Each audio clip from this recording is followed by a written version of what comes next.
J. Ramakrishna, Mechanical Properties of Solids, 11th Standard Physics chapter. What is the importance of this chapter? In construction of huge bridges, dams, buildings, and in ropeways, we use certain materials like steel, cables made with different metals. We need to check the strength of the materials, for which we need the knowledge of mechanical properties of solids. In this chapter, we study what is elasticity, what is stress, what is strain, and different kinds of stress and strain. Then we will see stress strain curve. After that, we will discuss moduli of elasticity, different kinds of moduli of elasticity, and finally I derive elastic potential energy stored in a wire. What is elasticity?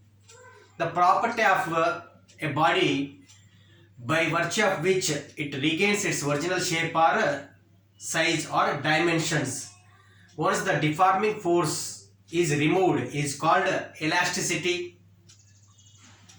Let us take a rubber band. If I apply external force, this external force is called external deforming force. The shape of the rubber band is changed because of internal forces, because of the bonds between the molecules. Restoring forces are developed. These are internal restoring forces. If this is external force, this will be internal restoring force, and these restoring forces will try to bring the object to its original shape or size or dimensions. This property is called elasticity. Here I am taking a rod of length L. Let its initial length is L, and its area of cross section is capital A. Now I applied, it is fixed to a rigid support. Now I applied external deforming force downwards.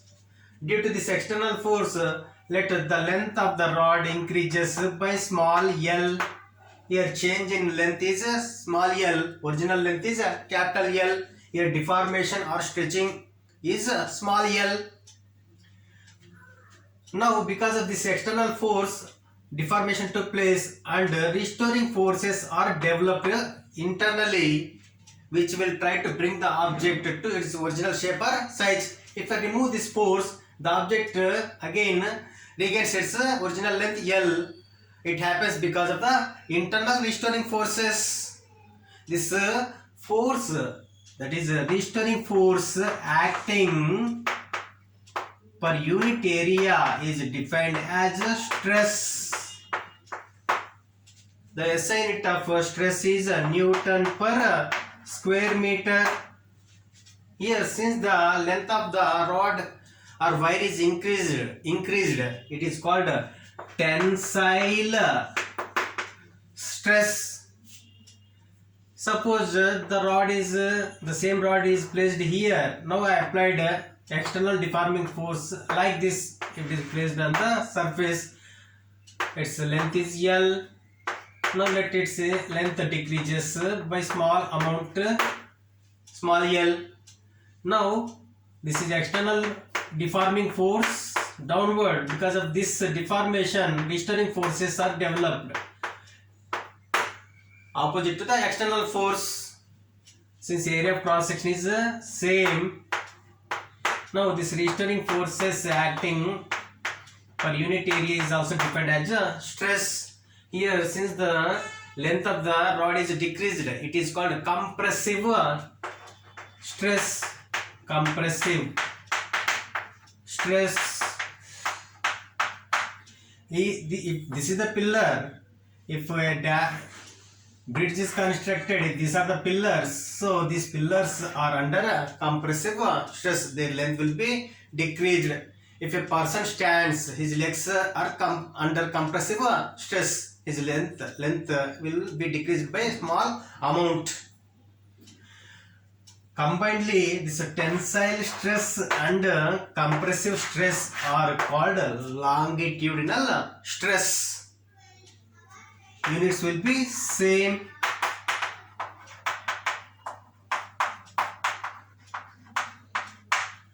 Now, what is strain? Strain is defined as the ratio of change in dimensions to original dimensions. Change in dimensions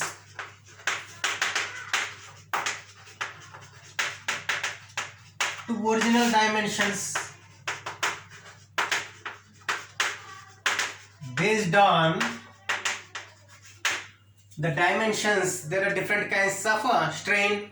If I take the same rod, here original dimensions is nothing but length of the rod, that is original dimension is L, and change in dimension is small l, change in length. So this is called longitudinal strain. Change in length to original length, the ratio of change in length to original length is called longitudinal strain. Since it is the ratio of similar physical quantities, it has no units. Now I take a ball, let its initial volume is V. Now I press this ball into water. We know as a ball goes into inside the water, what happens is pressure increases. As pressure increases, volume of the ball decreases. If initial volume is V, let initial volume is V, final volume is V dash, then change in volume is delta V, that is given by V dash minus V. Now I define bulk strain. What is bulk strain? Bulk strain is the ratio of change in volume to original volume. What is change in volume? Delta V, and original volume is V. Since it is the ratio of similar quantities, it too has no units. Now I take a cube. Let this is the cube of side L.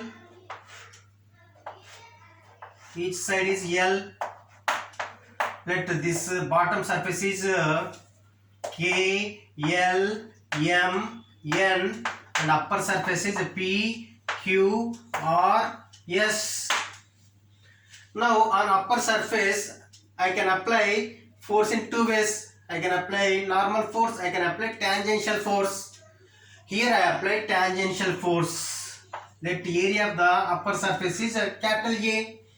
Because of this tangential force, the point P is shifted a little towards right, point S is shifted towards right. So what happens is the top surface will be shifted towards right, and there will be strain produced. This strain is called tangential strain or shearing strain, that is defined as the ratio of displacement of the opposite surface to the distance between the surfaces. Here, if displacement of the top surface is delta x, let this angle is equal to theta, then this shearing strain or tangential strain is defined as a tangential strain. Is defined as the ratio of displacement of the opposite side. What is the displacement of the opposite side? Delta x to the distance between the opposite sides. What is the distance between the opposite sides? L. In terms of trigonometric ratio, we can write tangential strain as tan theta. If I take tan theta, for this theta, tan theta is the opposite side by adjacent side. What is opposite side? Delta x, and adjacent side is L. Since angle is very small, we can approximately take tan theta as a theta. Therefore, theta is equal to delta x by L.